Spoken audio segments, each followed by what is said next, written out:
Nous sommes en train de parler ou de chercher à répondre à une question capitale dans cette série d'émissions. Existe-t-il un autre évangile?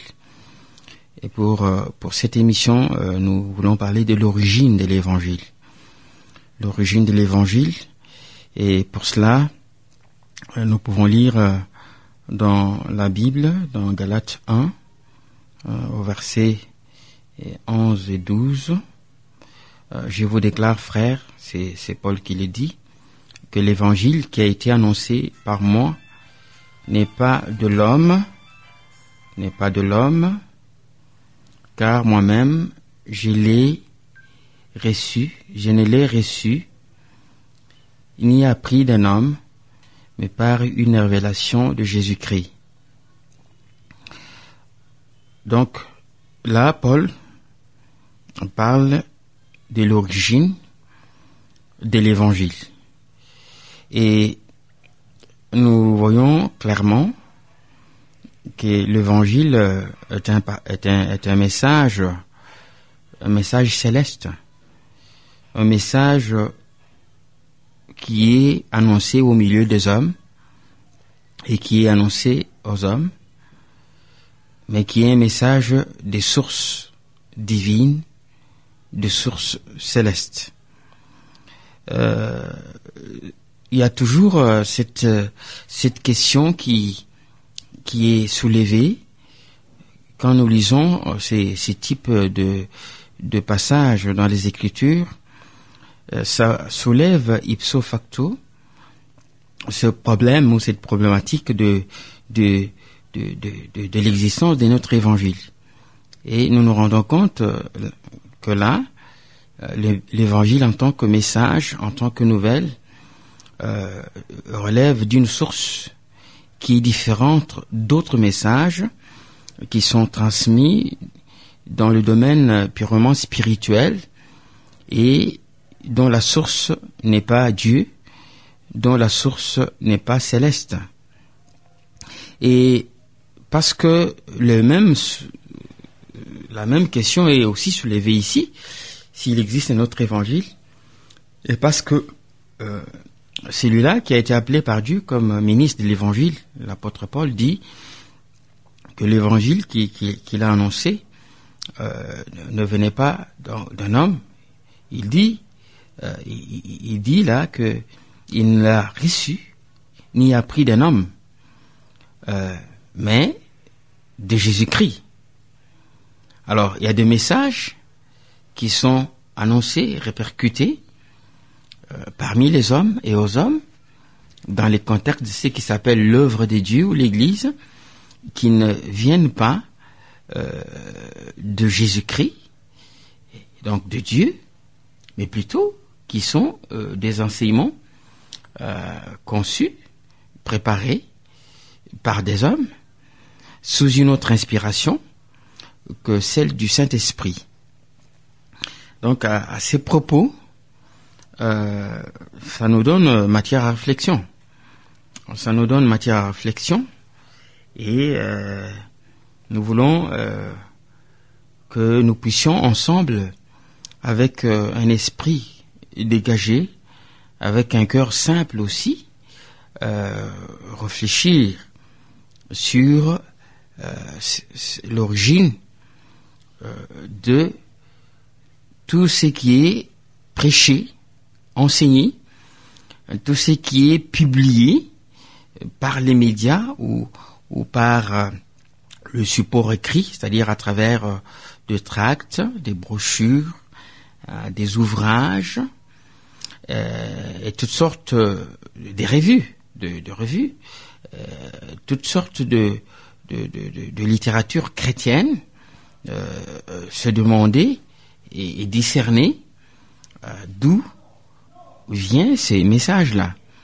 Et d'aucuns diraient que c'est assez compliqué, comment, avec tout ce qu'on lit, tout ce qu'on entend, tout ce qu'on on est en train de visionner par vidéo, sous l'étiquette évangile, comment on peut vérifier si c'est le vrai évangile ou pas? C'est tout simple. Nous avons un instrument de mesure le plus fiable qui puisse exister pour ce qui concerne les choses de Dieu et l'évangile, c'est la Bible. Donc, quand un prédicateur est en train de prêcher, nous ne devons pas nous laisser aller aux émotions. Nous écoutons avec notre cœur et nous restons attentifs. Nous prenons note, clairement note, et nous confrontons cela à ce que la Bible déclare. Et pas à ce qu'un seul verset de la Bible déclare, mais nous avons dit que quand on est sérieux avec le Seigneur et avec les Saintes Écritures, il faudrait que quand on aborde un sujet, on ne prenne pas un seul verset sur le sujet, que l'on puisse considérer les maximums des sujets se référant à ces sujets-là pour pouvoir en tirer une idée complète, claire, juste et vraie. Donc, l'évangile vient de Dieu. L'évangile est une chose céleste. L'évangile est un message divin. C'est la bonne nouvelle, la grâce de Dieu. Alors, de là, toujours pour notre bien et pour notre édification commune, nous aimerions considérer les différents noms de l'évangile. Nous aimerions considérer les différents noms de l'évangile. Nous aimerions considérer les différents noms de l'évangile. Et là, le premier nom que nous pouvons épingler, parce que nous en avons retenu à peu près 7, l'évangile s'appelle aussi la bonne nouvelle. La bonne nouvelle. Et là, nous le voyons dans Matthieu, au chapitre 9, au verset 35. La bonne nouvelle, c'est aussi quelque chose à retenir. L'évangile n'a jamais été une mauvaise nouvelle. L'évangile, c'est une solution au problème de l'homme. Et alors, nous disons à tous les problèmes de l'homme, aux problèmes spirituels de l'homme et aux problèmes temporels de l'homme. Pourquoi nous affirmons ça? Parce que nous voyons que Jésus-Christ, quand il est venu et quand il a pu annoncer la bonne nouvelle, non seulement il a appelé à la repentance et il a indiqué la voie du salut, ce qui est la dimension spirituelle de l'être humain, de la vie de l'homme, mais nous voyons que Jésus a guéri les malades physiques, mais aussi il a dû pourvoir à nourriture ceux qui étaient affamés. Et ça, ça nous montre que l'évangile, c'est la bonne nouvelle, parce que c'est lui qui le reçoit. Il a des solutions, non pas seulement, et d'abord, sur le plan spirituel, ce qui est l'essentiel et prioritaire, et ce qui est prioritaire aussi, mais aussi dans ses besoins temporels. On verra que non seulement l'évangile s'occupe des problèmes spirituels de l'homme, mais aussi des problèmes affectifs, des problèmes sentimentaux. L'évangile console, encourage, et l'évangile, c'est donc la bonne nouvelle à cause de cela. Alors, cette appellation de l'évangile, la bonne nouvelle, nous disons que dans Matthieu, au chapitre 9, au verset 35, on peut trouver cela, mais aussi au chapitre 24, verset 14, on peut trouver cela. L'évangile s'appelle encore la bonne nouvelle de la grâce des dieux. La bonne nouvelle de la grâce des dieux. Voilà, c'est toutes les appellations de ce que nous appelons la bonne nouvelle, ou de ce que nous appelons l'évangile. Toutes ces appellations-là sont aussi pour nous tout un enseignement et nous dévoilent aussi, nous révèlent aussi ce qui fait la substance de l'évangile, mais aussi ce qui fait l'objectif pour lequel l'évangile est annoncé, doit être annoncé, et ces noms, c'est comme cette appellation de l'évangile, la bonne nouvelle de la grâce de Dieu nous fait clairement comprendre que la bonne nouvelle, donc l'évangile, c'est une bonne nouvelle de la grâce de Dieu. Cela soulève le problème de la condamnation. Parce que, vous savez, l'homme, la Bible dans Romains au chapitre 3, verset 23 dit que tous ont péché et qu'ils sont privés de la gloire de Dieu. En fait, tout homme naissant sur cette terre naît d'abord, naît sous la condamnation, naît coupable du péché.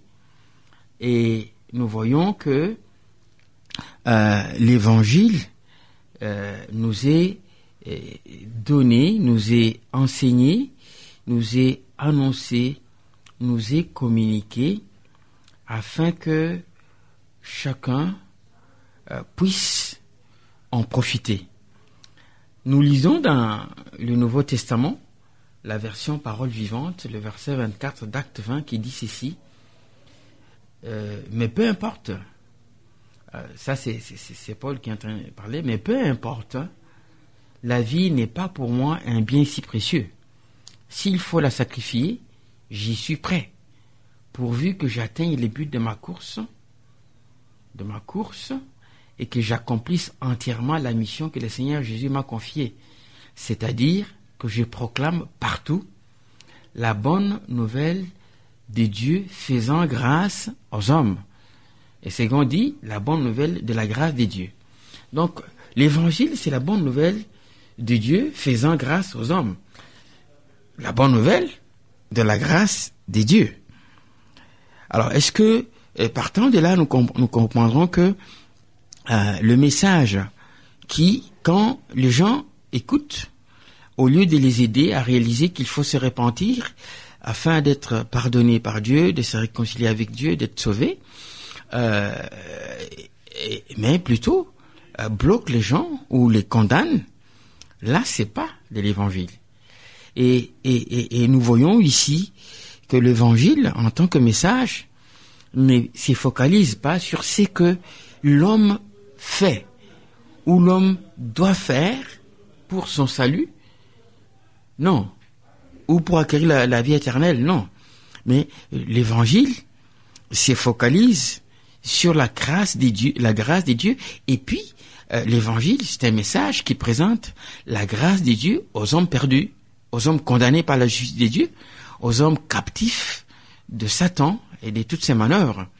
Donc, nous réalisons que cette appellation-là, l'évangile, c'est déjà, comme nous disions tout à l'heure, tout un enseignement afin que si on est en train d'écouter un prédicateur qui ne nous aide pas à réaliser par le message qu'il apporte qu'il y a une solution pour sortir de notre condition spirituelle qui est désastreuse, qui est mauvaise, qui a une possibilité de sortir de la malédiction qui est conséquente du péché, qui a une possibilité si on est déjà chrétien, qui a une possibilité de croître en Christ, qui a une bénédiction de rentrer pleinement dans l'héritage des fils de Dieu, dans l'héritage du royaume de Dieu, et que plutôt l'évangile et le message qui nous a apporté nous culpabilise à outrance et nous ramène et nous empêche même de jouir de la joie et de la paix, du bonheur, des privilèges d'être enfant de Dieu. C'est un message qu'il faut traiter avec beaucoup de réserve. L'autre appellation de l'évangile, c'est l'évangile des dieux. L'évangile des dieux, et cela, c'est toujours dans la Bible, nous pouvons les lire dans l'épître de Paul aux Romains,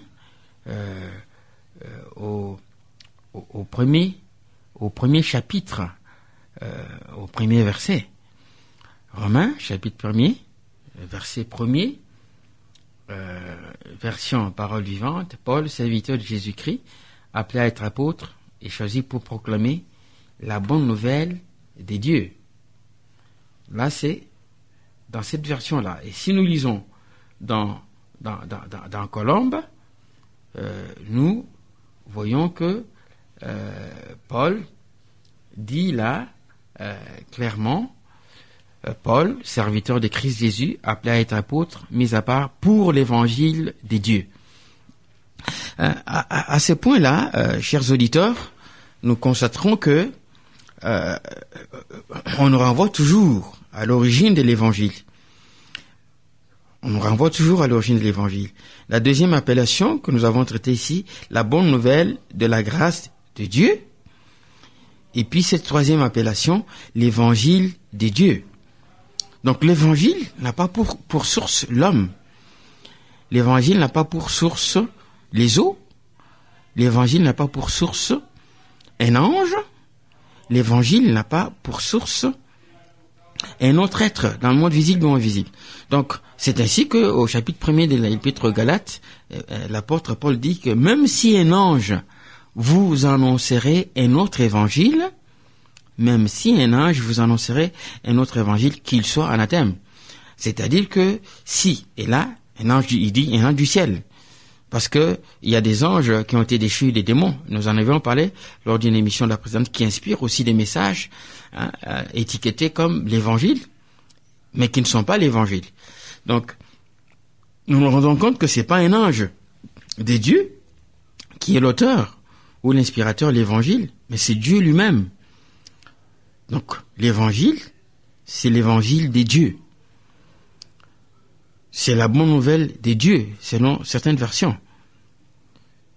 Alors, nous réalisons que le centre de l'évangile et l'attention de ceux qui l'écoutent devrait être orienté et centré sur Dieu et non sur autre chose.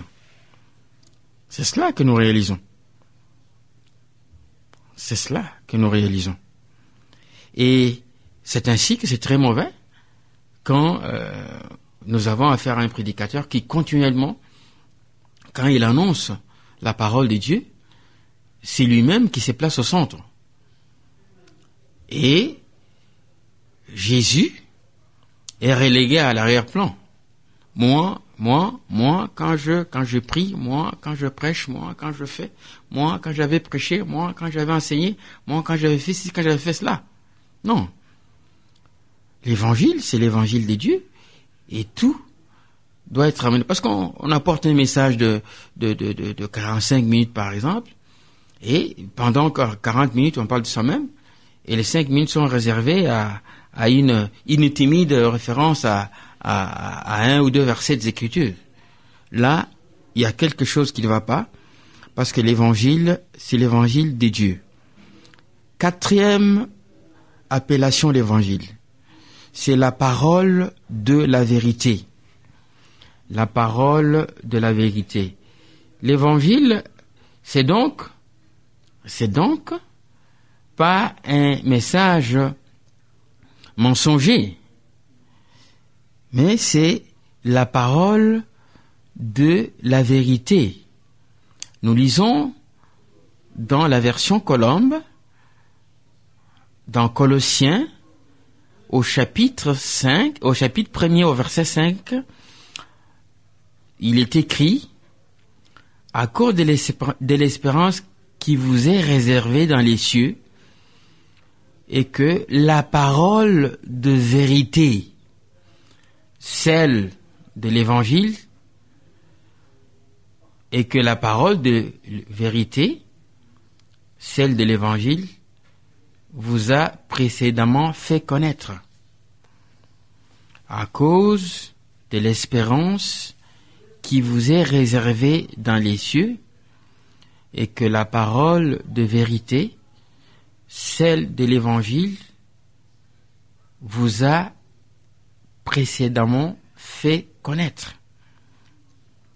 Donc, l'évangile s'appelle aussi la parole de la vérité.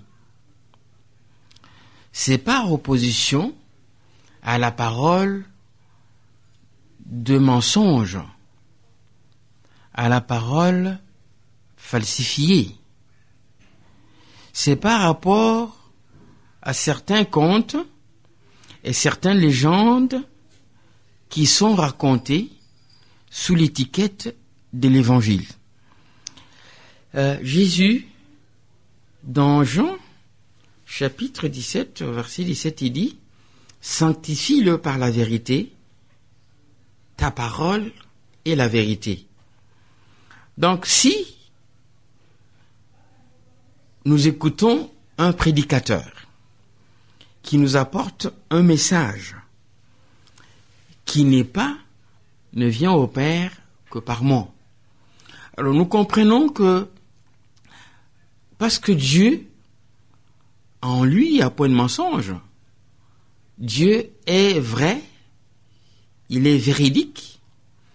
Et donc, pour être en communion avec lui et bénéficier de ses grâces infinies, de ses richesses infinies, spirituelles et matérielles, il faut être dans la vérité.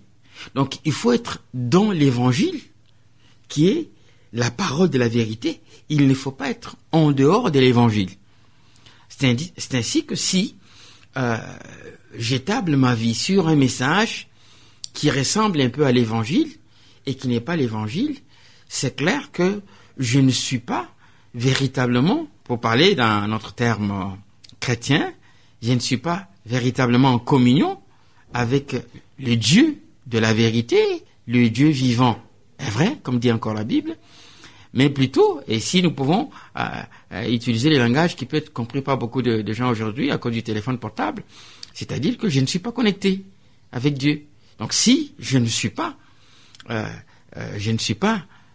dans le vrai évangile, je ne suis pas connecté avec le véritable Dieu.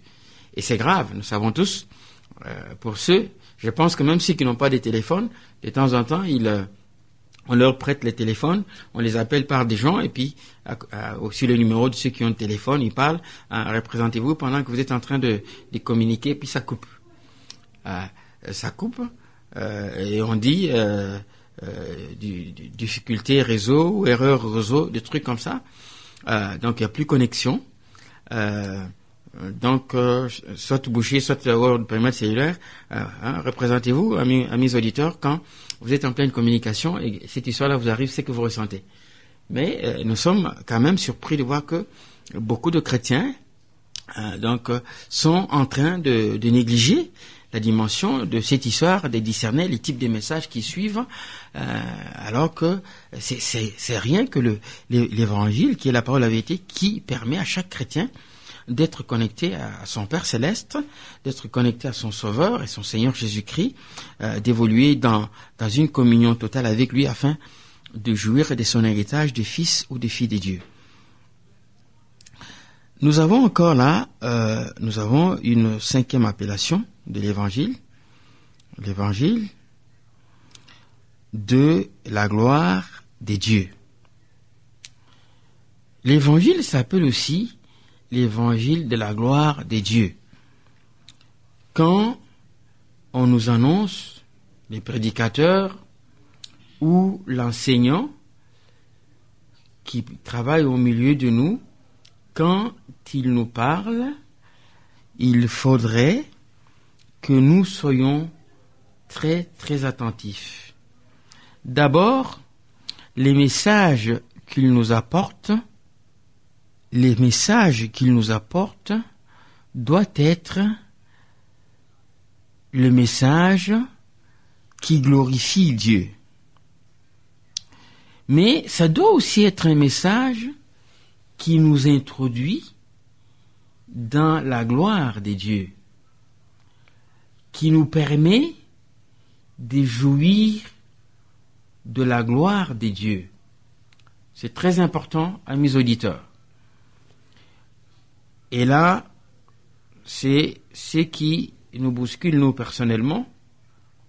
C'est là où nous disons que quelqu'un ne peut pas suivre le véritable évangile, croire dans le véritable évangile, et visiblement, on ne constate pas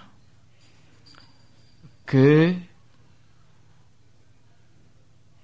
sa vie est transformée. 2 Corinthiens 3, verset 18 dit que nous devions aller de gloire en gloire. Donc, on ne peut pas dire qu'on est chrétien et qu'on a reçu l'évangile, et on ne constate pas la main de Dieu dans notre vie. Là, il y a quelque chose qui ne va pas. Parce que Dieu ne s'est jamais affaibli, et ça ne s'affaiblira jamais. Il est immortel, il est éternel. Et donc, que l'on soit chrétien, et que notre vie ne change pas dans le sens positif, là, il y a des choses qu'il faut revoir à fond. Vraiment à fond. Parce que l'évangile s'appelle aussi l'évangile de la gloire des dieux. Nous lisons dans 1 Timothée au chapitre 1er, au verset 11, nous lisons ceci. D'après les glorieux évangiles du Dieu bienheureux, l'évangile qui m'a été confié. Là, c'est la version Colombe. Et la version Parole vivante dit, ainsi, l'enseigne l'évangile qui m'a été confié et qui révèle la gloire de Dieu dans son éternelle félicité. Voilà par rapport à cela. Est-ce qu'on peut recevoir l'évangile et envier ceux qui sont dans un autre message? Ici, ça soulève la question de voir qu'il y a des occultistes, des satanistes, qui semblent visiblement mener une vie qui, aux yeux de profanes, aux yeux de gens irrégénérés, est plus admirable et plus appréciable que celle des enfants des dieux. Est-ce que c'est vrai? C'est là où j'ai dit, ça nous interpelle et ça devrait nous ramener à réaliser si le message dans lequel nous sommes en train de marcher depuis des années, c'est vraiment l'évangile. Parce que l'évangile, c'est l'évangile de la gloire de Dieu. L'évangile, c'est la bonne nouvelle de la gloire de Dieu. L'évangile, c'est un message glorieux. Pourquoi? Vous savez que Dieu n'est pas un exhibitionniste. Non, Dieu ne veut pas se faire voir. Dieu n'a pas du plaisir à s'exposer. Mais si Dieu se révèle à travers l'évangile en tant que Dieu glorieux, c'est au profit de nous les hommes, parce qu'il nous aime et parce qu'il nous a créés à son image. C'est afin que nous puissions bénéficier de cette gloire-là. Voilà, amis auditeurs. Et là encore, comme vous le constatez, dans la plupart de ces appellations de l'évangile, on nous renvoie toujours à l'origine. Nous pensons que c'est pas un hasard, c'est pas que le Saint-Esprit s'amuse à répéter. Le Saint-Esprit s'amuse à répéter cette histoire-là comme ça, mais plutôt c'est pour attirer notre attention. Tellement Dieu nous aime, il voudrait que nous soyons à mesure de discerner le message, la nouvelle qui vient de lui et la nouvelle qui ne vient pas de lui. Parce que la nouvelle qui vient de lui, ça fait du bien, ça fait énormément du bien. Vous savez, amis auditeurs, on peut nous apporter une bonne nouvelle. On peut nous dire, par exemple, que voilà, vous pouvez recevoir un SMS. On dit, voilà, le code pour que vous alliez chez Western Union. Je vous ai envoyé $3,500. Voilà le code. C'est une bonne nouvelle, hein, parce que ça fait quand même une coquette somme d'argent qui va nous aider, qui va vous aider à résoudre certains problèmes, et même à lancer déjà un petit commerce, une petite affaire. C'est bon, c'est une bonne nouvelle, cet SMS-là. Bon, mais c'est une bonne nouvelle qui ne touche pas à la dimension essentielle de votre vie, de votre être. La dimension essentielle de votre être, c'est votre vie spirituelle, c'est votre esprit. Et donc, un SMS me parlant d'un code, me communiquant le code d'une somme d'argent qu'on m'a envoyé par surprise par un ami ou un parent qui est à l'étranger, c'est une bonne nouvelle. Mais c'est une bonne nouvelle qui n'a pas la même valeur que l'évangile.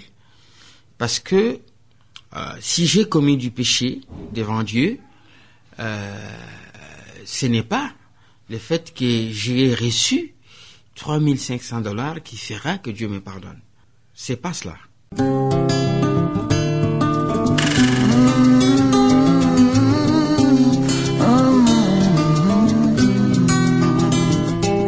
Évangile aujourd'hui.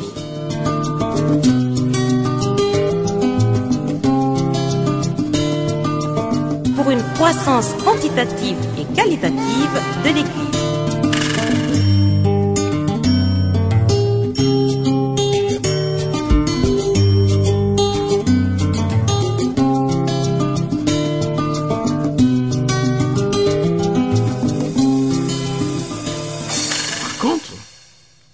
Si c'est l'évangile que je reçois, cela va me permettre de savoir comment réparer avec Dieu. Et puis ensuite, aussitôt que j'aurai réparé avec Dieu, Dieu pourrait me donner même au-delà des $3 500. Dieu pourrait me donner énormément de choses sur le plan matériel. Donc vous comprenez que la bonne nouvelle, c'est la bonne nouvelle. Si c'est l'évangile que je reçois, cela va me permettre de savoir comment réparer avec Dieu. Et puis ensuite, aussitôt que j'aurai réparé avec Dieu, Dieu pourrait me donner même au-delà des $3 500. Dieu pourrait me donner énormément de choses sur le plan matériel. Donc vous comprenez que la bonne nouvelle, c'est la bonne nouvelle des dieux, c'est l'évangile de la gloire des dieux, parce que l'évangile en tant que bonne nouvelle, ça brasse ou ça concerne ma vie temporelle, ça concerne ma vie sentimentale, ça concerne ma vie donc émotive, ça concerne ma vie conjugale, familiale, ça concerne ma vie professionnelle, ça concerne ma vie temporelle, toute ma vie en fait, toute ma vie dans toutes ses dimensions. Et l'évangile, c'est la bonne nouvelle parce que en fait, ça englobe. Ça vise, l'évangile vise à me rendre heureux dans toutes les facettes de ma vie, dans toutes les dimensions de ma vie, dans toutes les sphères de ma vie, dans toutes les sphères de mes activités. Parce qu'on est malheureux quand, dans ce qu'on fait, dans les activités où on est impliqué, on n'arrive pas à avancer. Quelles qu'elles soient les activités dans lesquelles on est impliqué, sportives, professionnelles, commerciales, donc, quelles que soient les culturelles, on est heureux de réussir dans toutes les activités de notre vie. Et l'évangile, c'est un message qui nous permet, et c'est le seul message, l'évangile, le seul message qui a des solutions pour toutes les dimensions de la vie de l'homme. Il y a d'autres messages qui ont des solutions à un aspect seulement de la vie de l'homme. Et donc, voilà pourquoi nous sommes toujours fiers d'être chrétiens et nous sommes toujours encouragés à persévérer dans l'évangile des dieux, dans la bonne nouvelle de la grâce des dieux. Une autre appellation de l'évangile, c'est l'évangile de la gloire de Christ. L'évangile de la gloire de Christ. Ah oui, là, c'est encore intéressant. Et la version Parole vivante dit « Ceux dont les dieux de ces siècles a aveuglé l'esprit et obscurci l'intelligence à cause de leur incrédulité, Satan veut les empêcher de voir briller dans toute sa splendeur, l'évangile de la gloire du Christ. » L'évangile de la gloire du Christ, image du Dieu vivant. L'évangile de la gloire du Christ. Le personnage central de l'évangile, c'est Jésus-Christ. En tout cas, faisons très très attention. Quand un prédicateur annonce l'évangile, le centre ne doit pas être les miracles qu'il a opérés.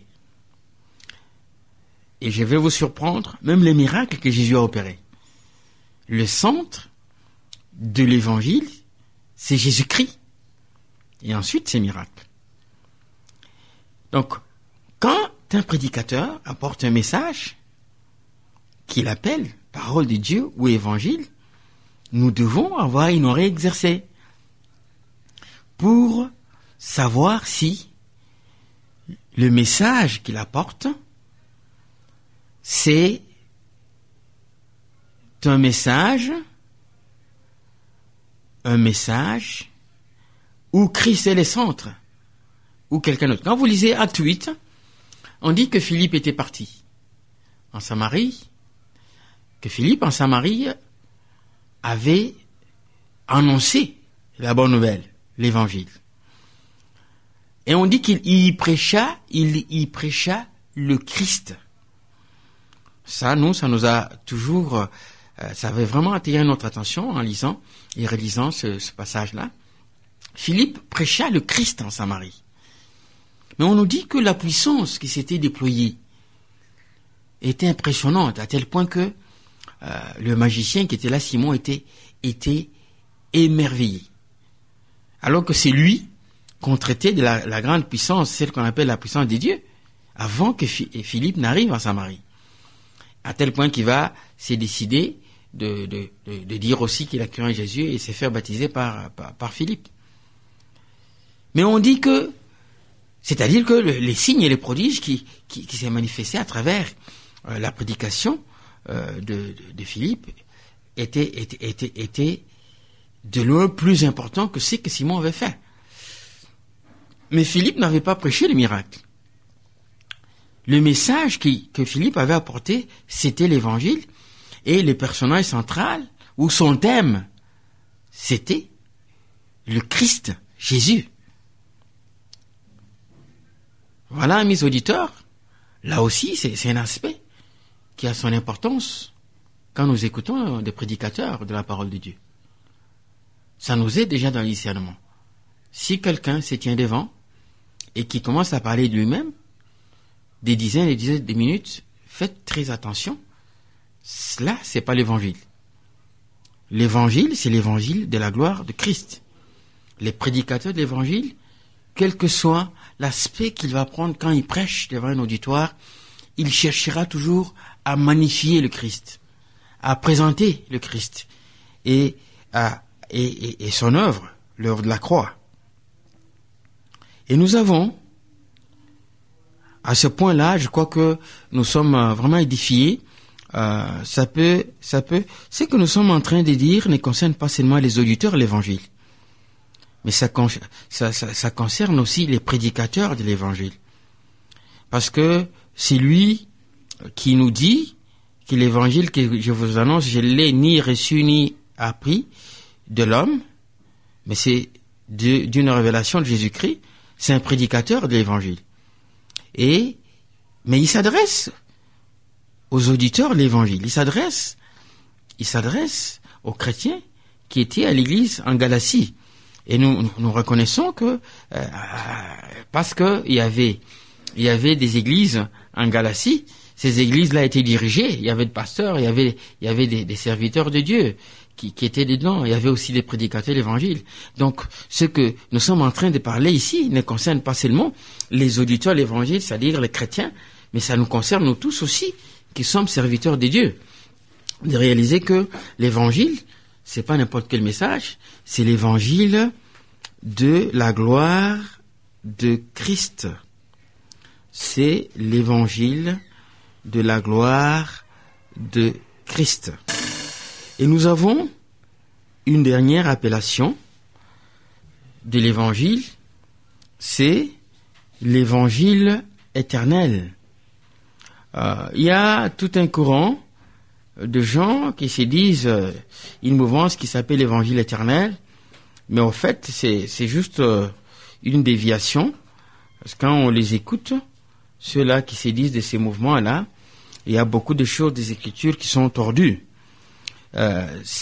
L'évangile, et là nous avons affaire à Apocalypse 14 verset 7, l'évangile en tant que évangile éternel, parce que qu'est-ce que cela veut dire?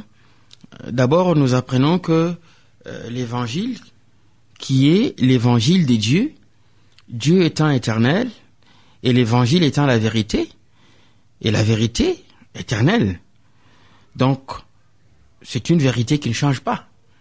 Nous apprenons, à travers l'Évangile, qui nous parle de la mort de Jésus à la croix, nous apprenons que Dieu est saint, parce que est juste. Et Dieu sera toujours juste. Et ça, nous l'apprenons par l'Évangile. Dieu est saint. Voilà pourquoi il fallait que Jésus meure, pour sanctifier les hommes pécheurs souillés, pour satisfaire la justice de Dieu. Et là, nous apprenons aussi que Dieu est sauveur. Et donc, nous réalisons que ces choses-là ne changent pas. La nature de Dieu ne change pas. Donc, voilà, quand on parle de l'évangile éternel, c'est pas un autre évangile.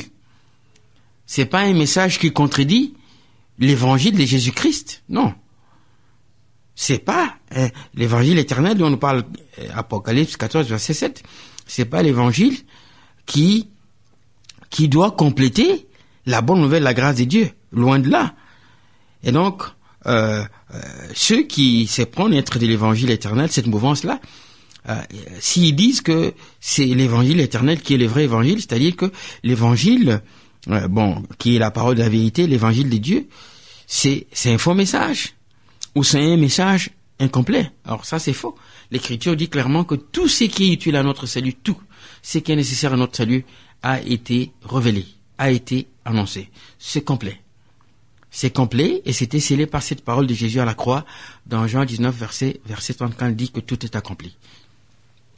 Amis auditeurs, nous arrivons à la fin de cette émission et nous vous bénissons pour l'attention que vous avez soutenue à la suivre jusqu'à la fin. C'était pour vous servir le pasteur Benjamin Chibamba. Vous pouvez nous joindre au 081 81 43 748. 081 81 43 748. Que Dieu vous bénisse abondamment. Au revoir.